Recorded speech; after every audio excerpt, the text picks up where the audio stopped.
This is a barrier designed to keep Hamas in, and Hamas decided they didn't want to be kept in anymore. But when Hamas made entry into a kibbutz, understand they knew who the security forces were.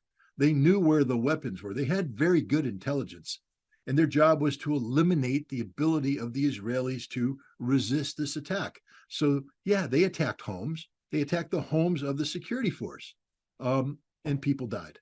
It's tragic.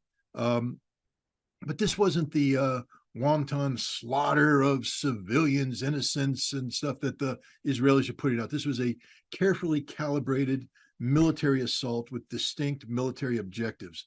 The other civilians, there's the Israelis have made a lot of noise about the over 260 ravers.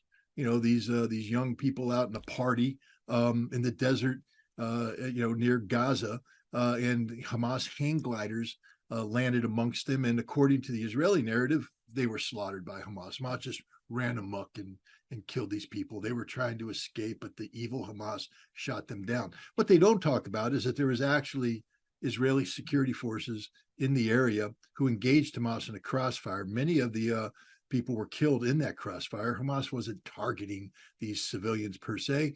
Hamas was engaged in a fight. And then the Israeli helicopters showed up. And there's leaked footage now. Israel has tried to show, this length of burned out cars, burned out vehicles, cars shot up on the road, cars slaughtered, bodies everywhere. Hamas didn't do that.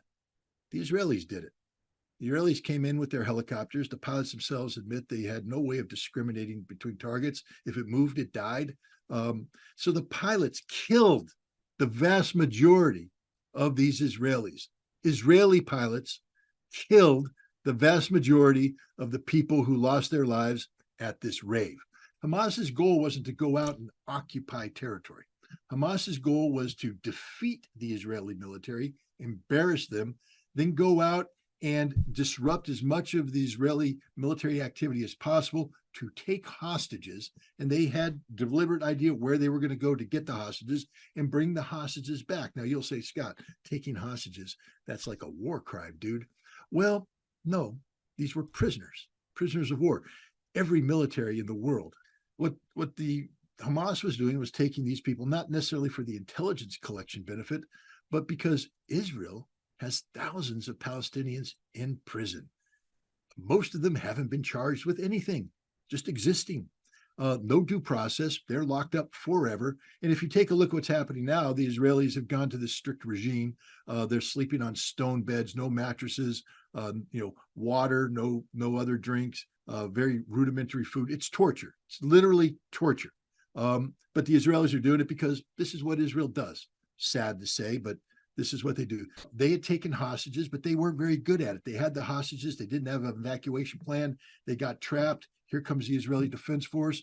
There's one survivor who says, look, there was 20 of us in this building, 20 of us, and 8 Hamas people. And the Hamas people were ready to surrender. The Israeli forces wouldn't let them surrender. Took them under fire, took us under fire, killed 18 of us, killed the 8 Hamas people, wounded 1. I was unscathed. She tells this story. The head of the kibbutz security talks about how the tanks came in and just started arbitrarily firing into buildings, killing people. You know why they're sorting for bodies? Because the tanks set the building on fire and burned these people to death. It wasn't Hamas that did this.